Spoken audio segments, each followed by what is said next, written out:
शिवहर शंकर नमामि शंकर शिवशंकर शंभो। हे गिरिजापती भवानी शंकर शिवशंकर शंभो। ओम नमः शिवाय। नमस्कार सर्वांना। 15 फेब्रुवारी 2026 या दिवशी आलेली आहे महाशिवरात्री। ही फाल्गुन कृष्ण चतुर्दशीच्या साजरी केली जाते। भगवान शिवाची महान रात्र आहे। या दिवशी केलेल्या सेवेचे फळ हे सहस्रपटीने मिळते, कारण या दिवशी शिवतत्व हे सहस्रपटीने पृथ्वीवर राहते। म्हणूनच थोडी सेवा केली तरीही त्याचे पुण्य खूप मिळते। यातीलच एक सेवा म्हणजे व्रतकथा। असे म्हणतात की व्रतकथा ऐकल्यावरच कोणतेही व्रत पूर्ण होते। शिवरात्री ही उपवास, पूजा आणि निद्राविरहित राहून साजरी केली जाते।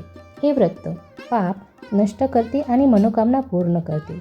या दिवशी भगवान शिव आणि पार्वतीचा विवाह सोहळा झाला असेही मानले जाते, ज्यामुळे सुखी वैवाहिक जीवनासाठी हे व्रत अत्यंत फलदायी आहे। चला तर मग बघूयात महाशिवरात्री व्रतकथा।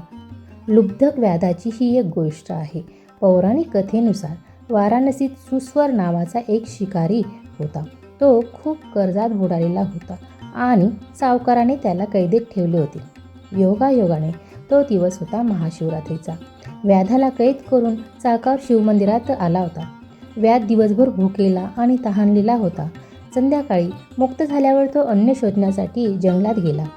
रात्रीच्या वेळी एका तलावाच्या काठावर एका बिल्ववृक्षाखाली म्हणजेच बेलाच्या झाडाखाली तो हरणाची वाट पाहत बसला होता। झाडाखाली एक शिवलिंग होते, जे पालापाचोळ्याने झाकलेले होते। वाट पाहताना व्याधाने झाडाची पाने तोडून खाली टाकली, जी नकळत शिवलिंगावर पडली। या कृतीतून दिवसभर उपवास आणि रात्री बेलाची पाने वाहिल्यामुळे नकळत त्याची शिवाची पूजा झाली। काही वेळाने एक हरीण तेथे आले। शिकारी त्याला मारण्यात इतकात हरणाने विनंती केली की ती आपल्या मुलांना भेटून परत येईल। व्याधाने मान्य केले। नंतर एक व्याघ्र म्हणजेच वाघ आला। त्यालाही व्याधाने जाऊ दिले। शेवटी हरीण आणि वाघ हे दोघेही आपल्या वचनाचे पालन करण्यासाठी परतले। प्राण्यांची ही सत्यनिष्ठा पाहून शिकारीला दया आली आणि त्याने कोणालाही मारले नाही। अवधानाने झालेल्या शिवपूजेमुळे शिवरात्रीचे व्रत व्याधाच्या मनातील क्रूरता नष्ट झाली। भगवान शिव प्रसन्न झाले आणि त्यांनी व्याधाला, हरणाला आणि व्याघ्राला वरदान देऊन मोक्ष प्राप्त करून दिला। त्या दिवसापासून महाशिवरात्रीचे व्रत हे सर्वात पवित्र व्रत मानले जाते। व्रतविधी आणि नियम। व्रताच्या दिवशी सकाळी लवकर उठून स्नान करावे आणि उपवासाचा संकल्प करावा। शिवालयात जाऊन किंवा शिवलिंगावर जल, दूध, मध, दही आणि शुद्ध तुपाने अभिषेक करावा। बिल्वपत्र म्हणजेच बेलाचे पान महादेवाला अर्पण करावे। भस्म लावावे। जागरण। रात्रभर ओम नमः शिवाय या मंत्राचा जप करून जागरण करावे। अशा प्रकारे आपल्याला व्रत पूर्ण करायचे आहे। भोलेनाथ तुमच्या सर्व चांगल्या इच्छा पूर्ण करो, हीच प्रार्थना। याच दिवशी महादेव आणि पार्वती यांचा विवाह झाला होता। त्याची एक सुंदर कथा आहे।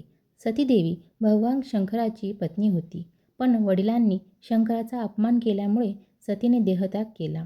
त्यानंतर शंकर ध्यानात लीन झाले। सतीने पुढच्या जन्मात हिमालय राजाची कन्या पार्वती म्हणून जन्म घेतला। लहानपणापासूनच पार्वतीला शंकरावर खूप प्रेम आणि श्रद्धा होती। पार्वतीची तपस्या की भगवान शंकरांना पती म्हणून मिळवण्यासाठी पार्वतीने कठोर तपश्चर्या केली। अनेक वर्ष जंगलात राहिली, फळ यावर खाल्ली, नंतर उपवास केला, उन्हात, थंडीत, पावसात ध्यान केलं, शिवाची आराधना केली। तिची श्रद्धा पाहून सगळे देव प्रसन्न झाले आणि तिची परीक्षा घेण्यासाठी शिव आले। शंकराने पार्वतीची परीक्षा घ्यायचं ठरवलं। ते साधूच्या वेशात तिच्याजवळ आले आणि म्हणाले, तो शंकर गरीब, भस्म लावणारा वेडा आहे। तुला तो का आवडतो? पार्वती म्हणाली, तेच माझे आराध्य आहे आणि मी जन्मोजन्मी त्यांनाच माझे पती मानलेले आहे। हे ऐकून शंकर खूप खुश झाले आणि त्यांनी आपलं खरं रूप दाखवलं। देव, ऋषी, गंधर्व सगळे जमले। हिमालयात मोठा विवाह सोहळा झाला। महाशिवरात्रीच्या दिवशी शिव पार्वतीचा विवाह झाला असं मानलं जातं। तेव्हापासून हा दिवस पवित्र मानला जातो। धन्यवाद।